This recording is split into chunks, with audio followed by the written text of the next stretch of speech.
Hello everyone, I'm Kirti from Karnool. I was selected as a TI CPDT. First SSC సిజిఎల్కి prepare అవుదాం అన్నప్పుడు sources కోసం refer చేస్తుంటే north side చాలా sources ఉన్నాయి. బట్ సౌత్ లో నేను ఎక్కువ విన్నది ఎవరెస్ట్ నేమ్. సో కొన్ని యూట్యూబ్ లో వీడియోస్ చూసామన్నమాట.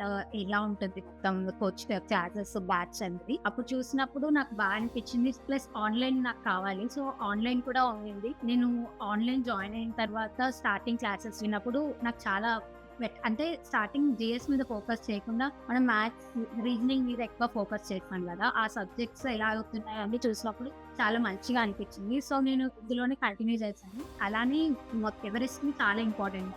లెవెల్ కొంచెం హైగా అనిపిస్తుంది. మనం జనరల్ గా టెక్స్ట్ బుక్ లో ప్రీవియస్ ఇయర్స్ వి రాసినప్పుడు మనకి స్టార్టింగ్ లో అంత హార్డ్ అనిపించవు. సో మనం ఈజీగా చేసేస్తున్నాం అనే ఫీలింగ్ వస్తుంది. కానీ ఎవరెస్ట్ అటెండ్ చేసి చూస్తే డైలీ ఆ మార్క్స్ ఎక్స్ప్లెనేషన్స్ వింటే మనకు ఇంకా కాన్ఫిడెన్స్ కానీ సబ్జెక్ట్ మీద గ్రిప్ కానీ బేసిక్స్ కానీ చాలా ఇంప్రూవ్ అవుతాయి. సో మోస్ట్లీ నాకు ఎవరెస్ట్ మార్క్స్ వల్లే ప్రీలో చాలా మంచి స్కోర్ వచ్చింది. ఆ తర్వాత మెయిన్స్ కూడా నేను 150 అబౌవ్ వచ్చిన వాళ్ళకి ఫ్రీ కోర్స్ ఇచ్చారనమాట. సో అలానే ఎవరెస్ట్ జాయిన్ అయ్యాను.